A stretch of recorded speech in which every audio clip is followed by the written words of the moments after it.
ઓમ ગણેશ હર હર મહાદેવ. દાનનો મહિમા ખૂબ જ નિરાળો છે અને એટલે જ કદાચ શ્રી હરિને બહુ વહાલો છે.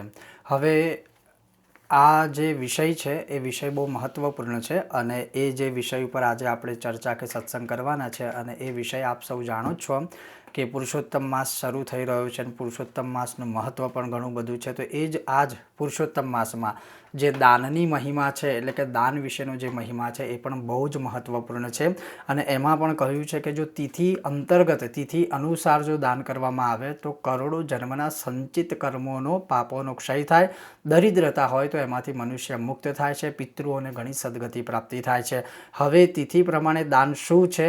બીજો પ્રશ્ન કદાચ આપ સૌનો હોઈ શકે કે આપણે બધી જ તિથિઓમાં દાન ન કરી શકીએ તો કોઈ એક દિવસ કરીએ તો ચાલે, તો એનો પણ પ્રશ્નનો ઉત્તર આપીશ અને એના સિવાય વિશેષ શું આપણે આમાં કદાચ કરી શકીએ કે ધ્યાન રાખી શકીએ અથવા તો શું છે બધો સત્સંગ ટૂંકમાં આજે હું તમને કરાવીશ. જો તમને આ સત્સંગ વિષય વિડીયો પસંદ આવે તો લાઈક કરજો, શેર કરજો અને ચેનલ પર નવા છો તો રામ રામ કહીને સબસ્ક્રાઈબ જરૂરથી કરજો. અને હા, તમે અમને સોશિયલ મીડિયા એટલે કે ચાલો સત્સંગ કરીએ ઇન્સ્ટાગ્રામ ઉપર પણ આપ અમને ફોલો કરી શકો છો. તો ચાલો સત્સંગ શરૂ કરીએ. હવે સૌથી પહેલાં જે રીતે મેં કીધું એમ કે દાન ભગવાનને બહુ વહાલું છે અને જે આ કળિયુગનો એક પરમ ધર્મ છે એ પણ દાન છે. તો આ અધિક મહિનામાં તિથિ પ્રમાણે સૌથી પહેલી તિથિ પ્રતિપદા આવે છે. તો એના વિશે આમ તો લખેલું છે કે ચાંદીના પાત્રમાં ગાય માતાનું ઘી ભરી અને દાન કરવું જોઈએ. હવે દાન કોને કરવું જોઈએ એ તમે આખો વિડીયો જુઓ, એ હું તમને આ જેવું દાનનો મહિમા પતે એટલે હું શ્રવણ કરાવીશ આ જ વિડીયોમાં. તો પ્રતિપદાએ ગાય માતાનું ઘી ચાંદીના પાત્રમાં ભરી તમે દાન કરી શકો અને આમાંથી જે પ્રાપ્ત થાય એવું નથી કે ચાંદીનું પાત્ર લખ્યું છે તો બધા ચાંદી લાવી શકે અથવા તો મળી શકે દેશકાળ પ્રમાણે, પણ તમને જે પ્રાપ્ત થાય તમે દાન કરજો. ઘી હશે તો પણ ચાલશે. દ્વિતીયા તિથિ એટલે કે બીજના દિવસે કાંસાનું પાત્ર અથવા તો સુવર્ણ સોનાનું દાન કહ્યું છે તો તમારી સ્થિતિ પ્રમાણે તમને જે પ્રાપ્ત થાય દાન કરી શકો. ત્રીજના દિવસે ચણા અથવા તો ચણાની દાળનું દાન કરવું જોઈએ. ચોથના દિવસે છે એ ગોળનું દાન કરવું જોઈએ. પાંચમા દિવસે એટલે કે પંચમી તિથિના દિવસે ગોળ અથવા તો તુવેરની દાળનું દાન કરવું જોઈએ. પછી છઠ, સાતમ અને આઠમ આ જે ત્રણ તિથિ છે એમાં છઠના દિવસે અષ્ટગંધ જે ચંદન આવે છે 8 વસ્તુ ભેગી કરીને બનાવે એ અષ્ટગંધ કહેવાય છે તો એનું દાન કરવું.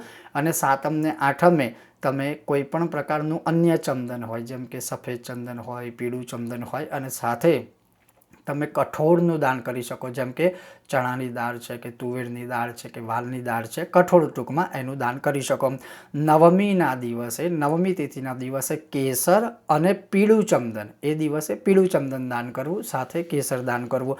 દશમી તિથિના દિવસે આમ તો લખ્યું છે કે કસ્તુરીનું દાન કરવું પણ એ લગભગ સંભવ હોય નહીં, બની પણ ન શકે કે કસ્તુરી ઓરિજિનલ પ્રાપ્ત થાય તો એના અભાવે તમે અન્નનું દાન કરી શકો. દશમી તિથિના દિવસે કસ્તુરીનું દાન તમે ચાહો તો કરી શકો. પછી 11ના દિવસે ગોરોચન એ પણ લગભગ સંભવ નથી કે ઓરિજિનલ પ્રાપ્ત થાય તો એના અભાવે તમે સફેદ તલ જે છે એ તમે દાન કરી શકો. પછી 12ના દિવસે શંખનું દાન કરવું. હવે એ શંખ વગાડવાનો અથવા તો દક્ષિણાવર્તી જમણી બાજુનો શંખ છે એનું દાન કરવું જોઈએ. પછી 13ના દિવસે જે ઘંટડી હોય મંદિરમાં આપણે રાખીએ એ ઘંટડીનું દાન કરવાનું અને તમારે કોઈ મોટા મંદિરો બની રહ્યા હોય ને ત્યાં તમારે જો ઘંટનું તમારે દાન કરવું હોય તો ત્યાં કરી શકો. 14ના દિવસે મોતીનું દાન કરવું અથવા મોતીની માળા. એ મોતીનું દાન કે મોતીની માળા તો દાન કરજો જ, પણ મારા તરફથી છે તમને એડવાઇસ કે દાદા સોમનાથને પણ સોમનાથ જઈ શકો તો ત્યાં ના થાય તો આપણા ઘરમાં જે શિવજી છે એમના માટે મોતીની માળા સરસ મજાની લાવી એમને પહેરાવો અને માતાજીને પણ દુર્ગાને પણ પહેરાવજો તો મોતીની માળા.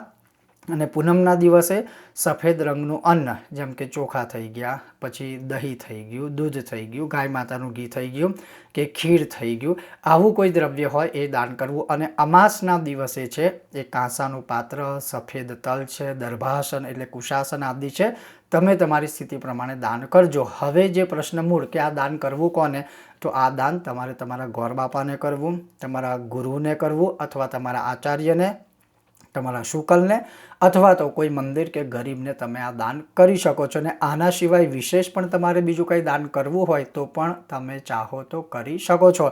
પણ આ તિથિ અનુસાર દાન કરવાની મહિમા ખૂબ જ છે એનાથી પિતૃઓને શાંતિ મળે, સદગતિ પ્રાપ્ત થાય છે, આપણા સંચિત કર્મોનો ક્ષય થાય છે, દરિદ્રતામાંથી મુક્તિ મળતી હોય છે. તો આ અધિક માસમાં અવશ્ય તિથિ અનુસાર આ પ્રકારે તમારી સ્થિતિ અનુસાર તમે દાન કરી શકો છો.